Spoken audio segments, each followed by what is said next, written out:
Back to a story we've been following very closely here. An undocumented immigrant will spend the rest of his life in prison after the murder of a young nursing student on the University of Georgia campus.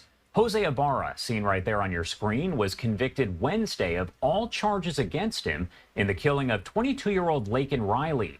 Following the judge's verdict, he sentenced Ibarra to life in prison without parole. The murder happened back in February as prosecutors say Ibarra was, quote, hunting for females on campus. After Ibarra killed Riley, he left her body about 60 feet off a running trail. By the way, this was a bench trial, so there was no jury, and the judge did determine the verdict. Want to bring in Eric Subin, a trial attorney at Subin and Associates in New York City, to discuss the case, the sentencing, the verdict, all of it. Thank you so much for taking the time to be here with us this morning. Oh, my pleasure.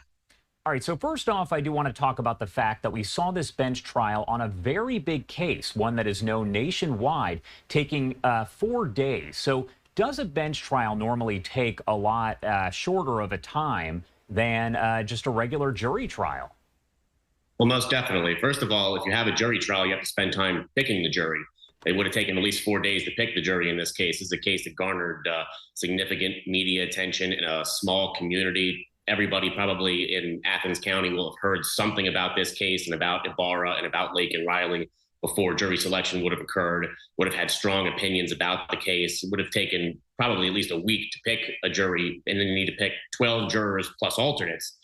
So that would have been a time-consuming endeavor. And then after that, if you are proceeding in the trial with a jury trial, the judge has to serve as the gatekeeper of the evidence to shield lay people, jurors, from certain evidence that might prejudice the outcome of the case, which would require having to send the jury out of the room, having objections made, having motions made, having the judge render decisions. A jury trial is just always going to be longer than a bench trial, because in a bench trial, the judge is serving as both the master of the law and the facts, and he can take in whatever evidence is presented before him and then filter it out as it goes along.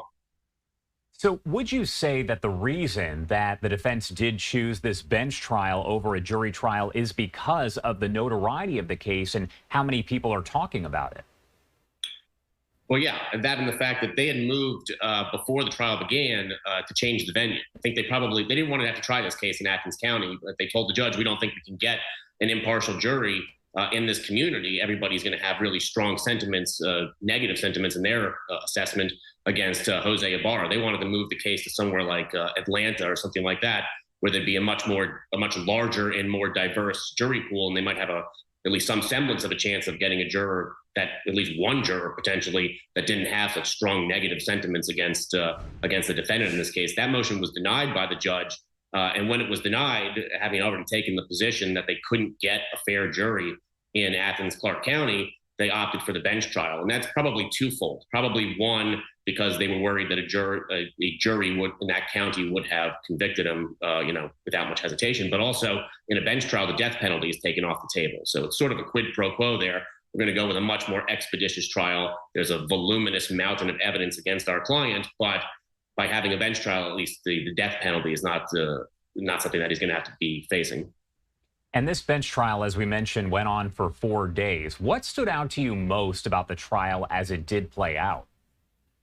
The mountain of evidence and the particularly heinous nature of the senseless crime that was committed. I mean, even as a lawyer, it's hard to sort of ever be desensitized to that level of sort of horrific violence that was committed in this case.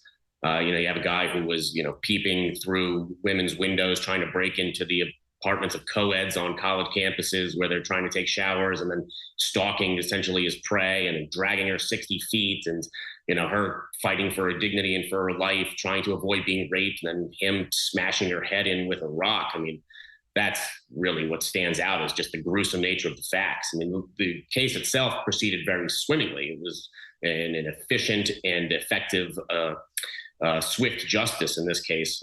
He almost certainly did everything that he was accused of doing. And the fact that he's going to spend the rest of his life in some dank pest hole is a just result. Would you say it was pretty much expected then, that just based on the evidence we've seen and what we heard, that this was going to be a verdict that was kind of cut and dry, guilty on all counts and sentencing to life in prison without the possibility of parole? Did that appear the way it was headed really from the get-go. Yes, it was pretty linearly plotted. I mean, his DNA is all over Laken Riley, all over the jacket that he threw away. His cell phone puts him, at the scene. His brother identified him disposing of the bloody jacket. And the only defense that was really even mounted or attempted to be mounted was that maybe it was his brother Diego who killed Laken Riley instead of him because they share some DNA, they sleep in the same bed, they share clothes. That is an extraordinarily weak argument, and there's no evidence to point to it. Plus, Diego had an alibi. He was working in the food court at University of Georgia at the time. So they couldn't even point to anybody else. They had no explanation for the fingerprint on her phone, for the surveillance footage that saw him in the area, for the cell phone that put him there, and for the mountain of DNA under her fingernails, on her clothes, and on his clothes that he threw away. So it was pretty cut and dry evidentiary-wise.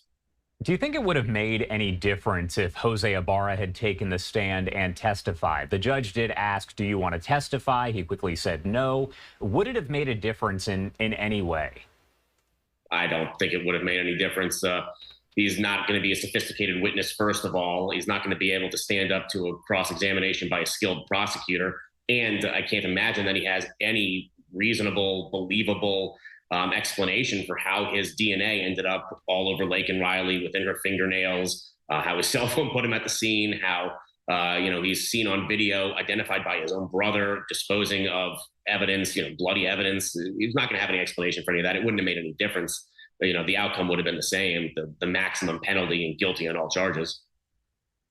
Is there anything else, just based in your expert opinion, that the defense could have actually done in this case? Would anything have been done differently actually change the outcome? Or, again, was this just kind of cut and dry, regardless of what they did? This was it. This was going to be the outcome. I think that his lawyers gave him as good of a defense as just about anybody could have. I mean, there is a mountain of voluminous evidence. They tried to point to somebody else, but really that's just argument. There's no evidence there to suggest that. They were saying, oh, his brother is, more athletic, more fit, and he, Laken Riley was in good shape. She could have outrun somebody short and squat like Jose Ibarra, but maybe not Diego Ibarra. That's really just argument. There's no evidence to point to the fact that there was anybody else who did it. I don't think there's anything else they could have done. Their best chance was really moving the case out of Athens County and then hoping that in a much larger, more diverse jury pool, they could have found one juror, out of 12, because you need a unanimous verdict, to essentially say, well, there's some reasonable doubt here, at least on one of these charges or some of these charges. But short of that, the best they could do is get a bench trial and take the death penalty off the table. When you talk about a bench trial, we know in a jury trial there's an appeals process. It does play out. Is that the same situation here for a bench trial? Is it any different when it comes to an appeal? Procedurally, there's no difference. You are allowed to appeal a verdict in a bench trial, but you're not automatically guaranteed an appeal just because you don't like the verdict. There has to be some mistake of law or fact that transpired during the trial, that would have prejudiced the outcome and would require a new trial or overturning a verdict, or there needs to be the sentence would need to be deemed to be too harsh in light of the circumstances. And having heard the victim impact statements and the gruesome nature of the crime, life in prison without the possibility of parole certainly is not too harsh of a sentence for this defendant. No, not really. That's he can appeal, but probably there's not going to be any grounds to appeal other than maybe the judge's decision not to move the case out of Athens-Clarke County. But that is a high degree of discretion that's given to the judge in making such a decision. So beyond that, and then Diego Ibarra was subpoenaed to testify, and the judge, based upon the application made by Diego Ibarra's attorney, decided not to have him testify because he's also facing criminal charges for having a fraudulent green card. And that, while those charges are pending, that would have been something he could be questioned on, during cross-examination by a prosecutor, because it's a crime, of his veracity. It's a crime of fraud. So, there's really no error in the case. Justice was done in this case, and a good job was done by all, and the right outcome was achieved. All right, Eric Subin, thank you so much for taking the time to join us and help break it all down. Obviously, 4 days worth of trial there. We could see potentially an appeal. Thank you so much for taking the time to be here with us. Anything else you want to add before I let you go? Just that I'm glad that the system worked in this case. I'm always glad when I see that that justice is done, and I feel for the family of Laken Riley, and I'm glad to see that this guy is going away for the rest of his life. All right. Thank you again for taking the time to be here with us, and we really appreciate your time. So it's my pleasure. Take care.